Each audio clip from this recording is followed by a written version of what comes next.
Bonjour à tous, donc dans cette vidéo, évidemment la suite de l'exercice donc sur les complexes du bac 2014 Antilles-Guyane de septembre. On est sur la partie avec l'équation ici module, donc quatrième, on est parti. Une question qui peut être très difficile. Alors pour cette équation 4, on a une équation de module ici, donc il y a un truc quand même que je vais vous rappeler. C'est très très important, c'est que le module de ZA moins ZB, graphiquement, ça correspond à la longueur AB. Donc ça, si vous avez une soustraction avec des modules, on peut tout de suite penser à ça. C'est pour ça que la question est un petit peu piège ici, parce que vous avez bien exactement ça. F de Z moins 8, c'est donc directement une soustraction. Donc on peut déjà penser à faire des longueurs. Le problème, c'est que comme F de Z, c'est pas le point M, ça va nous embêter. Donc première étape, c'est d'abord de remplacer, on va dire F de Z par son expression pour un petit peu ce que F de Z moins 8 vaut. Alors f de z moins 8, c'est donc z2 plus 2z plus 9 moins 8. C'est donc z2 plus 2z plus 1. On a donc à résoudre.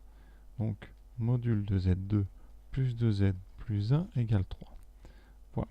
Alors comment faire? Eh bien si vous remplacez z par x plus y, ce que je vais faire là, eh bien le problème ici, eh bien, vous allez voir, c'est que ça ne mène à rien. Et donc vous allez passer beaucoup de temps, voilà, beaucoup de temps, parce que là, vous voyez, je développe, mais ça amène sur une grosse équation qui est finalement assez difficile à résoudre. Voilà, égale 3. Même si vous mettez sous forme réelle, plus i fois la partie imaginaire, vous allez avoir un calcul avec une grosse racine carrée, vous n'en sortirez pas. Voilà. Alors, je vais quand même aller jusqu'au bout pour montrer que, eh bien, à un moment, on est dans une impasse. Donc, dans le module, vous voyez, ce qu'on peut faire, eh bien, c'est mettre déjà x2 plus y2 plus 2x plus 1, voilà, et ensuite on regroupe les parties avec les i, 2xy, là on commence à se dire que ça va pas être drôle. D'autant plus que pour calculer un module, eh bien, on a une racine carrée, donc on va le mettre au carré. Donc ici vous aurez x2 plus y2 plus 2x plus 1 au carré, plus 2x plus y plus 2xy plus 2y au carré égale à 9. Vous voyez, ça si on développe, alors là on en a pour 10 minutes, et donc on est dans ce qu'on appelle une impasse. Voilà pourquoi je trouve que la question est difficile, parce que certains élèves ont dû perdre beaucoup de temps à faire ça, pour rien. Donc maintenant, comment faire? Premier indice, dans la question suivante, on vous fait une forme algébrique avec z égale x plus y. D'accord? On le fait dans la question d'après, donc ça doit vous mettre la puce à l'oreille, ça veut dire qu'il ne fallait pas faire ça ici. Donc on va devoir faire autrement. Alors on va regarder un peu plus près notre f de z moins 8. Et comme ça, ça me permet de vous rappeler que c'est important la construction d'un sujet, on essaie de tester les choses, mais pas tester deux fois la même chose. Donc si il avait fallu faire ici du x plus y, eh bien vous n'en aurez pas eu à faire à la question d'après. Donc vraiment, ces petits indices qui parfois vous aiguillent sur d'autres méthodes. Donc ici on va regarder, on arrive donc sur module de z2 plus de z plus 1 égale à 3. Et là, eh bien, si on regarde d'un peu plus près, ce z2 plus de z plus 1, c'est une identité remarquable. Toute l'astuce est là, c'est le carré de z plus 1. Donc on a z plus 1 ici au carré. Alors ça paraît idiot comme ça quand on le dit, on dit bah évidemment. Mais dans le stress et dans du bac, peut-être que certains ne l'ont pas vu et ça c'est tout à fait compréhensible. Donc ici vous avez le module au carré. Alors rappelle une deuxième formule. Le module d'un carré, c'est le carré du module. Donc ici on peut sortir le carré. Ça veut dire que votre équation, elle équivaut à module de z plus 1 au carré égale à 3. Donc comme tout est positif, on peut dire que ça équivaut à z plus 1 module égale racine de 3. Z plus 1, là on est vraiment dans ce qu'on commence à savoir faire. Alors, on n'a pas une soustraction, mais quand on n'a pas de soustraction, on la fabrique nous-mêmes. Module de z plus 1, c'est module de z moins 1. Et on comprend une deuxième chose en trouvant ça, parce que dans le texte, regardez bien, on a un point ici, qui est le point oméga de coordonnée moins 1, 0. Donc, eh bien, qu'est-ce que c'est son affixe? L'affixe donc d'oméga, z oméga, c'est moins 1. Donc ici, eh bien, dans nos barres de module, on a z moins z oméga. Et comme z, c'est zm, je vais mettre un petit m ici. Voilà. Et conséquent, si vous utilisez la formule que j'ai donnée dans le cours, ici en jaune, ça veut dire qu'à gauche, on a la longueur, ici m oméga ou oméga m, c'est la même chose. Et donc la longueur m oméga est égale à racine de 3. Le point oméga étant fixé, m est toujours à une distance racine de 3 de ce point oméga, et ça veut dire que le point m, il appartient tout simplement au cercle de centre oméga et de rayon racine de 3. C'est exactement ce qu'il fallait démontrer. Je vais tracer ça sur notre graphique, et on aura terminé cette question. Et avant de le tracer, bon, je vous ai fait le dessin à droite, évidemment, hein, on essaie de le tracer précisément. Le problème, c'est que racine de 3, c'est pas un nombre exact, donc on va un petit peu regarder dans le texte s'il n'y a pas des points du texte qui seraient sur ce cercle. Et les seuls points dont on a parlé, c'est A et B. Alors qu'est-ce qu'on sait sur A et B? Et puis on sait que l'image de leur affixe, hein, f de z, c'était égal à 5. Hein. Je vous rappelle, c'était la première question. Or, f de z A est égal à f de z B est égal à 5. La première question du sujet, on a résolu, ou la deuxième, on a résolu f de z égale 5. Donc, bien sûr, on remarquait bien, f de z A moins 8 en module, bien ça fait module de moins 3, ça fait 3. Et pareil pour B, donc eh bien, le point A, il appartient à l'ensemble, donc au cercle, hein, il appartient à l'ensemble F, qui est le cercle ici de centre oméga de rayon racine de 3, hein, puisqu'il vérifie, son affixe vérifie l'équation. Hein, et de même, hein, pour eh bien, le point B, de même, B appartient aussi à F. Donc A, B sont sur le cercle, donc c'est facile à tracer. Vous avez le cercle, le centre ici que je vais indiquer oméga, il est ici. Voilà, et donc vous faites un cercle qui passe par A et par B. Donc sans faire d'effort, vous avez ici un segment oméga A qui mesure ici racine de 3. Ça peut être une méthode par exemple pour tracer une racine carrée de 3. Il y a beaucoup plus simple, mais voilà ce qu'on pourrait dire sur ce sujet pour l'instant. Donc certains n'auront pas remarqué que A et B sont sur le cercle, hein, c'est pas dramatique. Dans ce cas-là, vous aurez fait un rayon, on va dire, approximatif, parce que racine de 3 à tracer, c'est pas si simple que ça. Voilà, donc maintenant on va passer à la question suivante, la 5. Et avant de la faire, juste, après ma remarque, effectivement le sujet, si j'avais dû le faire, je pense qu'il aurait fallu demander aux élèves de vérifier que A et B appartenaient à F. C'est pas demandé, mais ça aurait été bien, ça permettait de faire un tracé exact immédiatement. Voilà. Revenons sur la question 5. Donc là, on vous demande la forme algébrique de f de z, ça c'est du grand classique. On remplace z par x plus y. Alors là c'est assez simple parce qu'on est sur un polynôme. Souvent on le fait sur une fonction homographique, c'est-à-dire avec une division par z moins quelque chose. Donc ici c'est beaucoup plus simple, on remplace z par x plus y. Donc ça fait x plus y au carré plus 2 fois x plus y plus 9. On développe, en plus on vous donne la réponse, vraiment. On vous mâche le travail, donc ici ça fait 2i xy, ensuite i carré moins 1, donc ça fait moins y2, plus 2x, plus 2y plus 9. On regroupe la partie réelle, donc on a x2 moins y2 plus 2x plus 9. Donc on a traité ces 4 termes-là, il nous en reste 2, je factorise tout de suite par i, on a donc 2 fois xy plus celui-là, donc 2y, on a bien tout traité, on regarde, c'est exactement ce qu'il fallait. Donc on est bon. Question suivante. 5b, dont on note E l'ensemble des points du plan dont la fixe z est telle que f de z est un nombre réel. Montrer que la réunion de droite, donc là, on va partir. Donc le point M d'affixe z appartient à l'ensemble E, si et seulement si, donc f de z est réel. Tout simplement un nombre réel, c'est que sa partie imaginaire, la partie imaginaire de f de z est égale à 0. Alors, partie imaginaire de z, on l'a parce qu'on a fait la question 5a.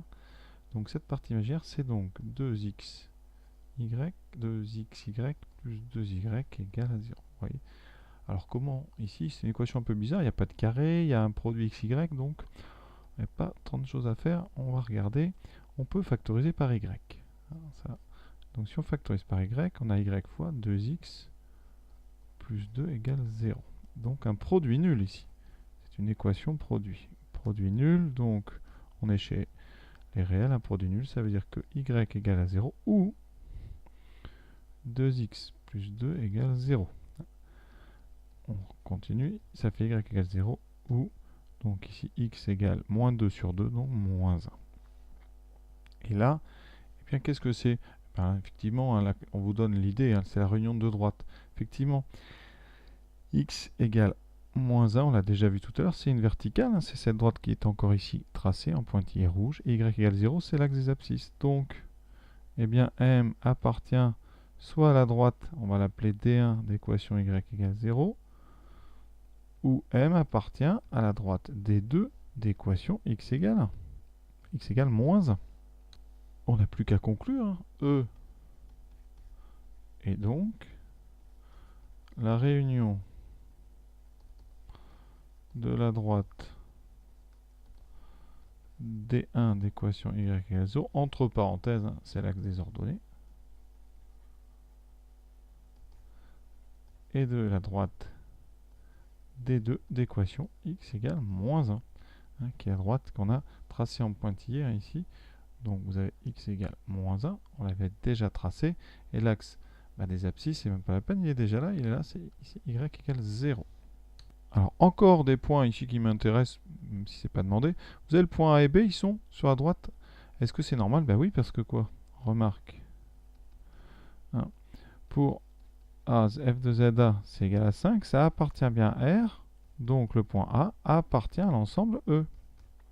D'accord? Ensuite, f de ZB, c'est 5, ça appartient aussi à R, donc B appartient à E aussi. Ça veut dire que déjà, c'est normal que B soit dessus. Oméga, est-ce que c'est normal pour oméga? Alors, oméga, il est sur les deux, lui, carrément.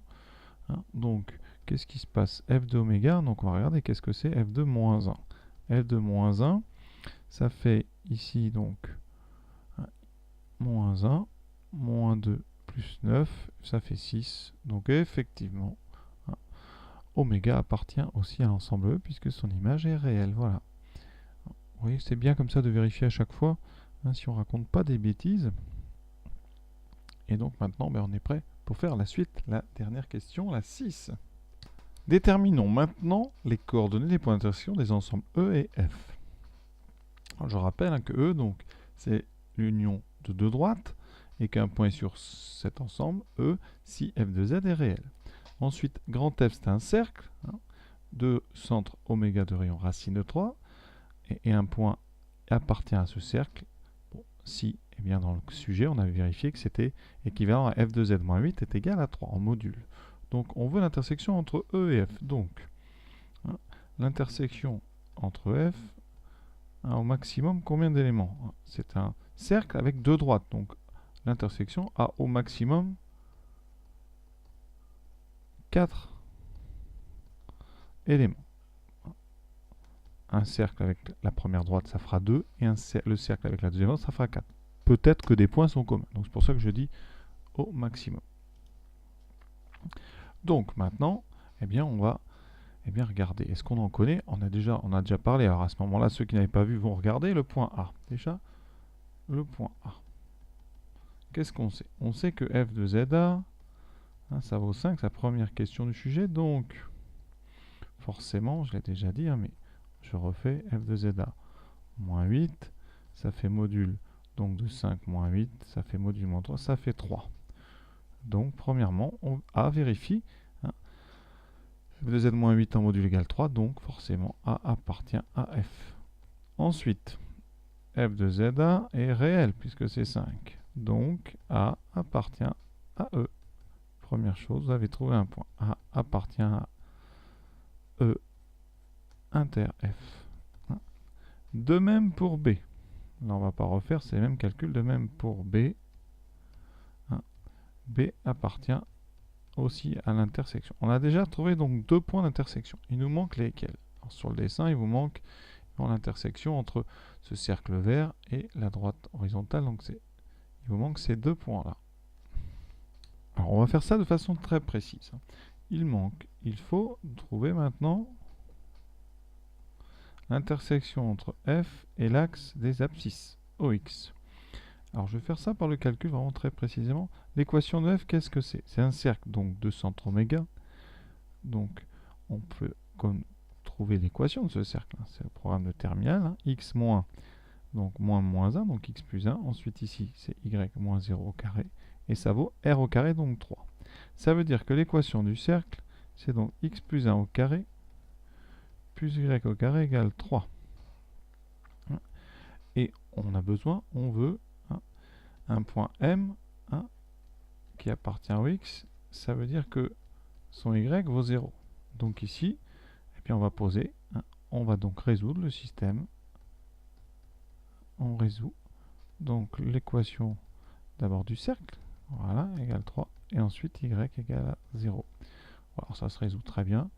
Ça veut dire ici donc Y égale 0, et ensuite en haut, X plus 1 au carré égale 3, et ça c'est quasiment résolu d'avance. Ça donne donc Y égale 0, et ensuite, donc on va pas développer, hein, ça veut dire que X plus 1 égale racine de 3, ou X plus 1 égale moins racine de 3. Et on a trouvé donc les deux points, c'est le point C de coordonnées, donc alors on fait passer le 1 de l'autre côté, ça fait racine de 3 moins 1, on va écrire donc moins 1 moins racine de 3, mais c'est un réel, hein, d'accord, la fixe, parce que l'ordonnée c'est 0, et D, c'est donc moins 1 plus racine de 3, 0. Voilà, on peut conclure. Alors les points d'interaction sur le point A, donc on a dit moins 1 racine de 3, on ne met pas le I évidemment, ensuite B, moins 1 moins racine de 3, ça c'est sur ceux qui sont sur le cercle, et sur la verticale d'équation x égale moins 1. Et ensuite, ce qu'on a trouvé avec mon équation de cercle, hein, juste avant, qu'on peut trouver autrement, je vais vous montrer. Hein. Ici, on a dit c moins 1 moins racine de 3, 0, donc c'est celui qui est à gauche ici, et d moins 1 plus racine de 3, 0, sur le dessin.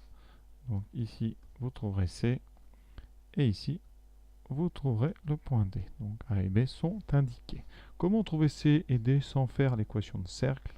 Alors pour trouver C et D, hein, vous pouvez faire autrement un petit peu plus rapidement. Alors après, rédiger c'est plus difficile, tout simplement parce que vous avez votre point oméga qui est ici sur l'axe. Hein, voilà.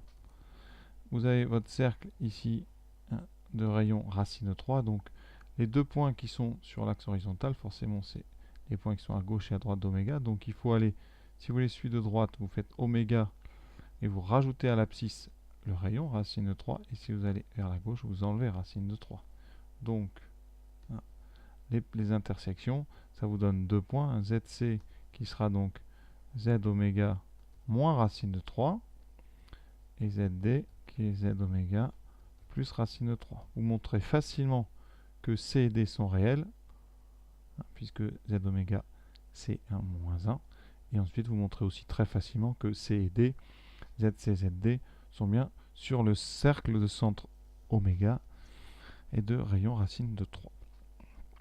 Voilà comment je vous proposais de faire cet exercice. J'espère que ça vous a plu. Exercice assez intéressant parce qu'il est divers et varié. Voilà.